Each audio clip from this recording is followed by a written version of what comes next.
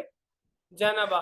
اب آپ کے سامنے اجتنبا ہے نا، آپ سے کوئی پوچھے نا بھائی اجتنبا کا اصل مادہ کیا ہے، اجتنبا کا مادہ کیا ہے، مادہ مطلب ہوتا ہے اصل کیا ہے، تو آپ کہیں گے جنبا۔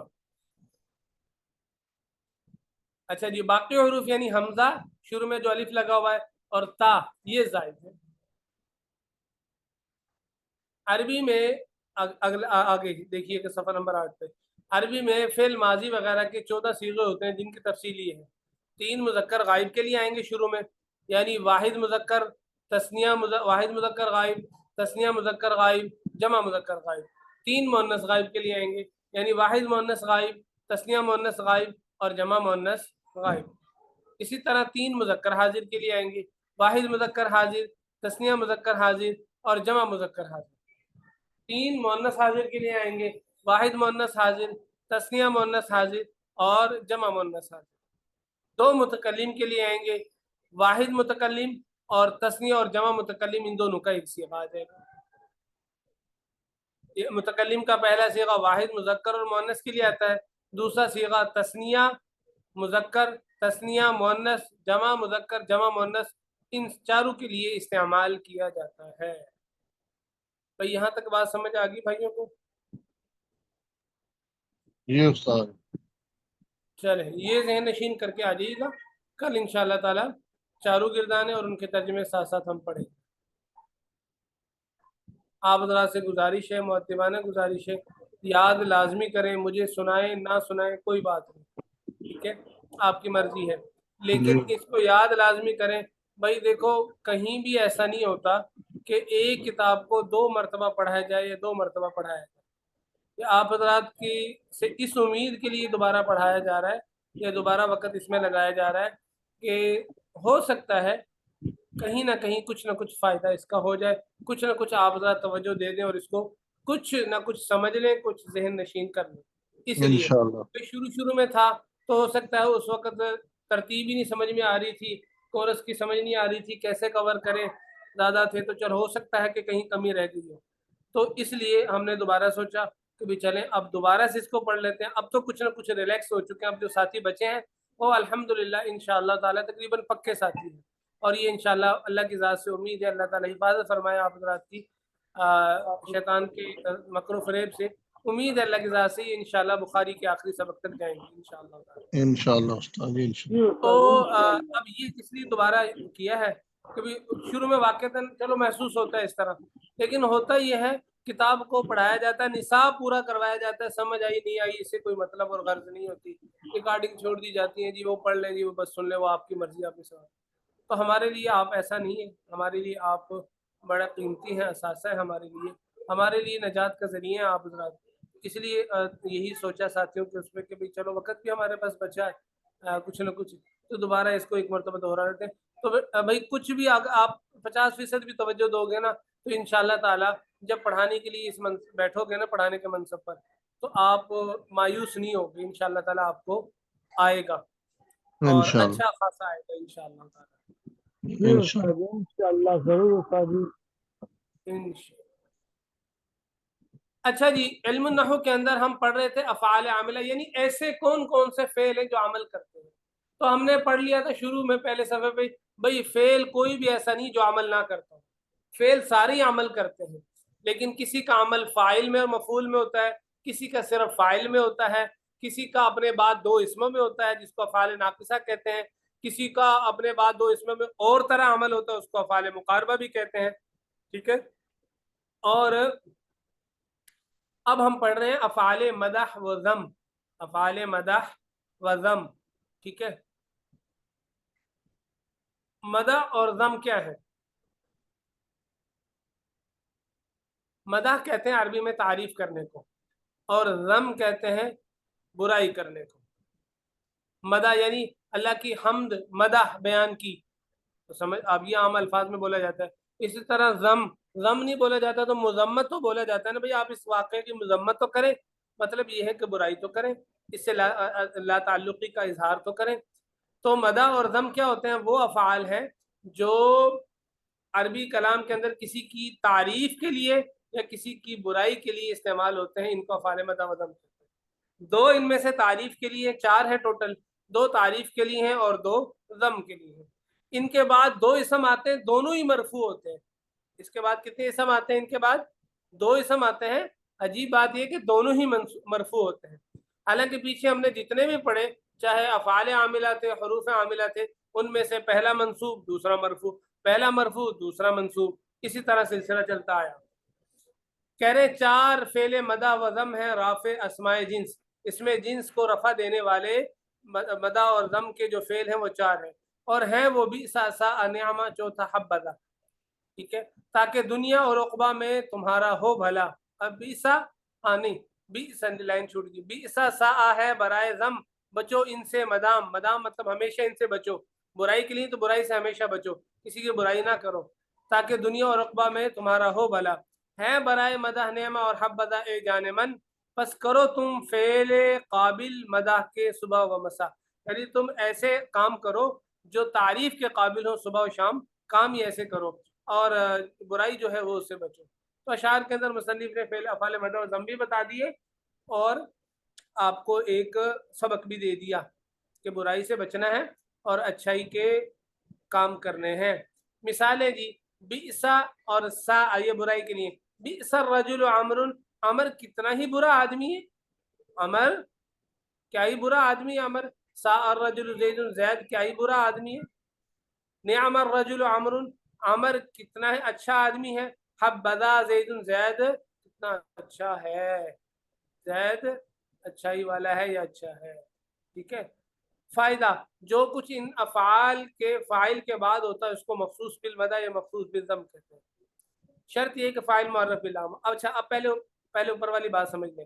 2 اسم آئیں گے، پہلے کو کہیں گے اس کا فاعل، دوسرے کو کہیں گے اگر برائی والا ہے تو اس کو کہیں گے مخصوص بالذم، اور اگر اچھائی والا ہے تو اس کو کہیں گے مخصوص بالمدح.